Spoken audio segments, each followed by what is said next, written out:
Welcome to the High Ground Podcast. I'm Stevie W. I'm Callum. Okay, so we're continuing our Raiders of the Lost Ark at 40 with we're going to dissect the scene. I'm calling it the chalkboard scene. The exhibition. Yeah, I think everyone will know it from that one. Yeah. It comes in at 15 minutes 24 seconds. This is if you're playing along, and it runs to 20 minutes 24 seconds. So it's a 5-minute long scene. Yeah. So why did we choose this then, dude? Well, we've said before, haven't we, both of us, that it's probably among one of the best exposition scenes we've ever filmed, where it keeps you invested, but also gets the information out at the same time. Because I mean, it's sort of the cliched joke, isn't it? A bad exposition scene. And you know, when I was watching this one, I tried to go and watch some bad ones as well, just to see how they compared. And I hate to admit it because you don't like it and I do, so taking a point away from it. But in The Matrix, there's loads of scenes where Keanu Reeves, who plays Neo, is supposed to be a computer hacker, yet he doesn't know what an EMP is, and doesn't know what. There's a scene where he goes into, like, the first time he goes into the Matrix, and Morpheus mentioned AI, and he goes, AI? And he says, yeah, artificial intelligence. And I was thinking, hang on a minute. That's just exposition for the sake of exposition, like in case the audience doesn't know what AI is. Like, why would a hacker not know what AI is? So I went through some bad stuff, and it is probably the best exposition scene actually. I mean, it really, really is very similar to the Death Star briefing from Star Wars, even down to like showing you like on the board what's happening, and yeah. So yeah, it was quite a pleasure to actually dissect.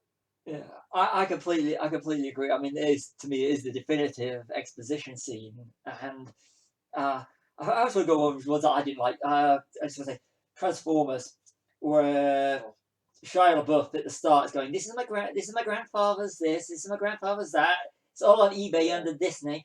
But really, I'm thinking this is not going to come in and be of any use later. And No.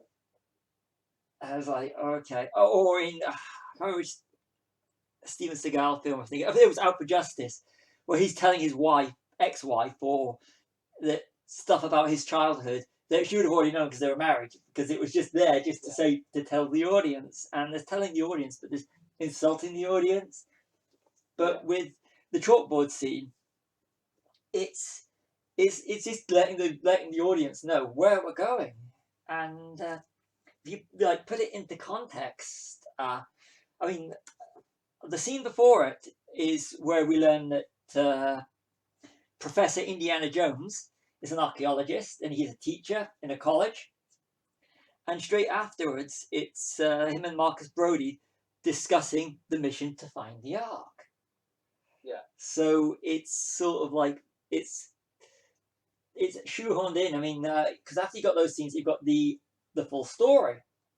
But if you look at the first 15 minutes of the film itself, you find out you got Belloc, you got the Indiana Jones goes after artifacts, you got the boulder, you've got the whole hero, you got the whole hero thing going on before it comes to the serious stuff. So there's a lot of things that are actually introduced in the 15 minutes, but it's just background to the plot of the story. Yeah. It's this 5 minutes that actually tells you this is where we're going. But you could compare it to a James Bond film that, your first 5 minutes of a James Bond film just sets up the character. You don't need to know where it's going because the story's going somewhere else straight afterwards. Yeah. So, I mean, funny you mention Bond actually, because they're probably the film series that do exposition every single time absolutely fine. You know, just like M's briefing is all you need, and then Bond's off as to CQ for a little bit, and then he's off on his mission. Like, there's no, like, that's the great thing about the radio scene as well. It's just 5 minutes, just have a little break, just to see what's going on. Like, because we really probably don't know that much about what they're going after. You know, I didn't know the Ark was until I saw this film, to be honest. And the same with the other films. There's always like a little scene where they talk about the history behind the artifact they're after, or whatever. You know, like Temple of Doom, it's the dinner scene, and then Last Crusade, it's the scene where Donovan explains about the Holy Grail and stuff. So there's all like those little 5-minute scenes that just give you, like, it's the springboard to start the adventure, basically. Here's the thing that's interesting is it's 4 people in a lecture theatre on a stage with a chalkboard and a book, and they're just sitting there discussing. It's, you know, it's the sort of thing that you could drag a film down, but it's interesting. Yeah. As to, I mean, we learn about the Hitler's looking for the art. The name Abner Ravenwood's brought up, but we don't know why Indy's got a bit of tension with it. Yeah. The Nazis have discovered Tanis, the Well of Souls, the Staff of Ra, the map room. And then you've got the history book giving away the ending with the power of the Ark. It's literally all laid out for you in one scene.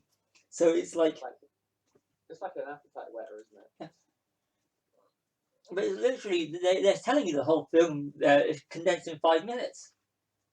Yeah, it is really, like, I mean, within 5 minutes, yeah, like I say, you've got, like, what I really like about it is the start of it, where Indy's walking in and they say, oh, like, Indiana Jones is like better archaeology and better antiquities, and you think, like, I don't know if his name is mentioned before, I can't remember. I think Belloc might have called him Indy or something.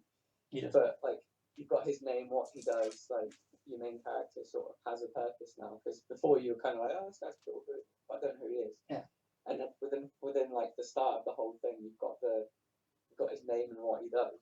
So that's carte blanche for him to go on about what the mission of what the mission will be for him.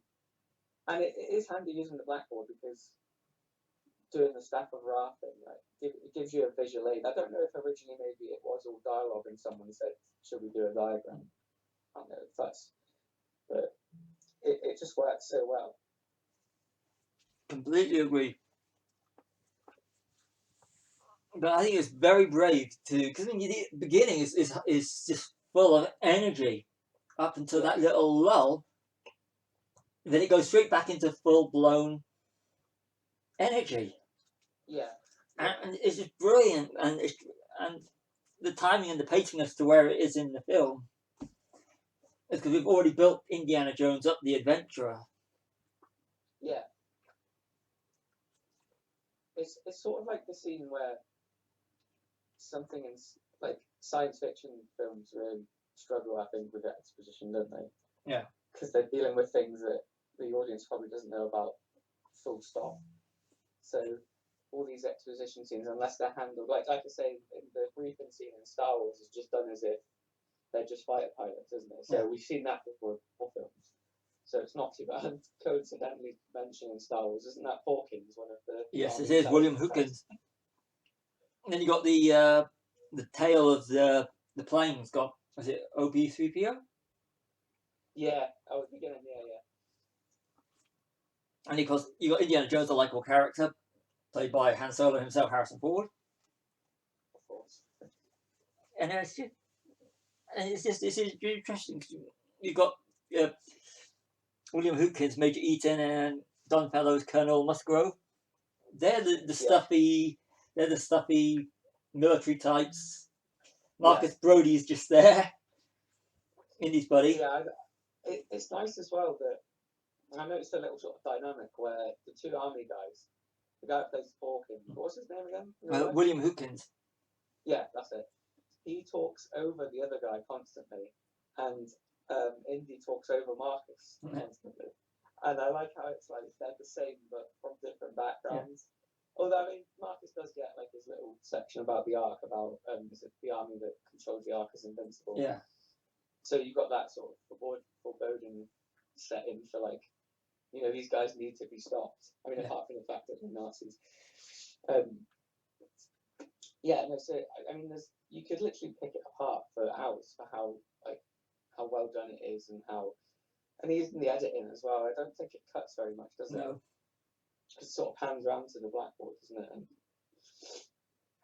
it is interesting. Everything that they're saying is interesting, but it's one of these sort of things that when you watch it for the first time, you will actually you don't really pay that much attention to. It's one of these ones that repeat viewings because Yeah, I mean, especially when you're younger, you really just want to get on with the action.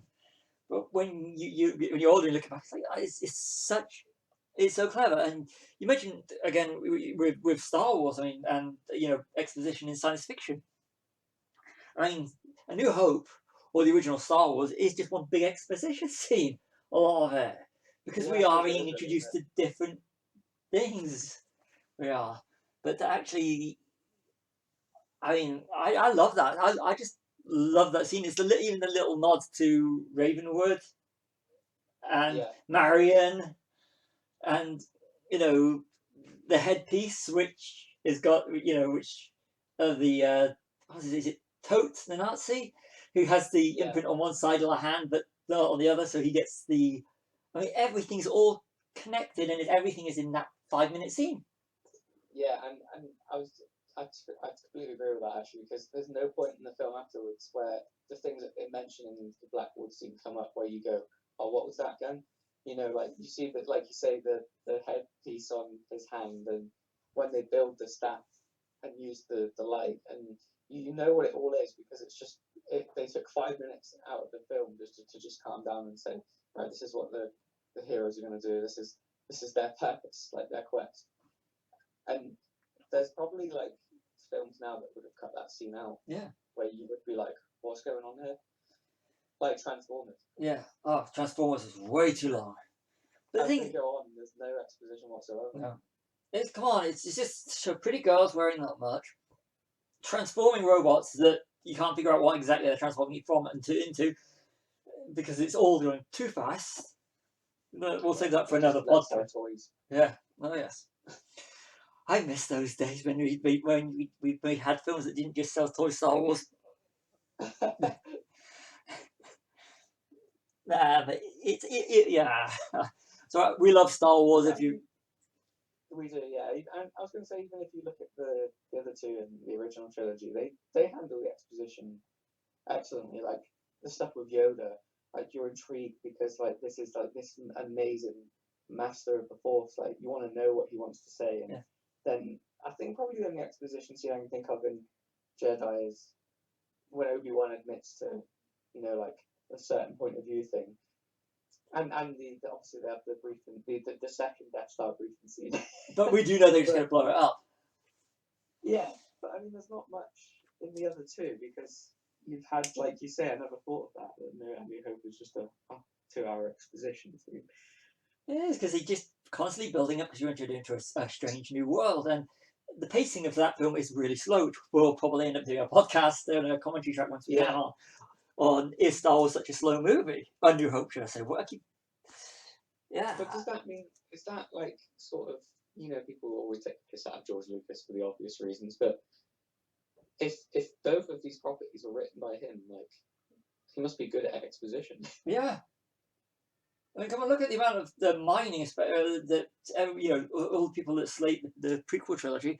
Look at the amount of times that's been mined for everything that's been since the Jedi's. Yeah, Jango Fett. I yeah, mean, the Mandalorian is Boba Fett and Jango, and and I, I think that people, if the day will eventually come when people start realizing that George Lucas he may not be able to write dialogue, but he can tell a story, yeah. even if it's not the story we want to hear. King of the Crystal Skull. Which also does exposition not too bad. No, it's just that. I mean, we will go into King of the Crystal Skull in a future in Raiders of the Lost Ark at 40 podcast. So yeah, I mean, it's. I think we. I mean, I can't think of anything else. I mean, it's a perfect, as we said, perfect exposition scene. I think there's one more thing I was thinking of was its book ended quite nicely at the end as well when when the top men scene. So it's like this is the beginning of like the quest, and then in the end they come back to sort of say, yeah, thanks very much, we'll take it from this. Yeah. Sort of thing. And the I museum think that's doesn't really, get it. yeah, I think it's the Raiders is like the one that's truly the Saturday morning serial, isn't it? Oh yes. It starts off really nicely and it ends really sort of nicely as well. Yeah, I think it's just I had like, I don't know if I've mentioned it on the podcast before, but I've upgraded it to my favorite action film of all time now. I think it used to be Die Hard, but sorry, John McClane. I do differ with you. I can't see Raiders. I don't know. I suppose this is because I grew up with it. I see it as a classic. I can't just pigeonhole it as action. That's just my If I problem. had to choose, I would say action adventure. I'm But I just think it like loads of action films that came after it completely copy the pacing and the fight scenes, like the epic scale of the fight scenes. You know, it's almost something out of the Bond part. It's something else yeah it come from, isn't it? But yeah. it's just, I just think a lot of action films after sort of saw that and thought, oh, we'll do that. Definitely. There was a resurgence of 1940s serialization cinema. Yeah. That just didn't work because it didn't have the heart of Indiana Jones. No. It didn't. So yeah. So yeah, that's this has been our first breakdown of a scene, Raiders of the Lost Ark, the chalkboard scene. Like I said, running, if you want to watch it along, what we've been looking at is 15 minutes 24 seconds into the movie. Press play, and then 20 minutes 24 seconds is where we've ended it. So I'm Stevie Dowie. I'm Callum.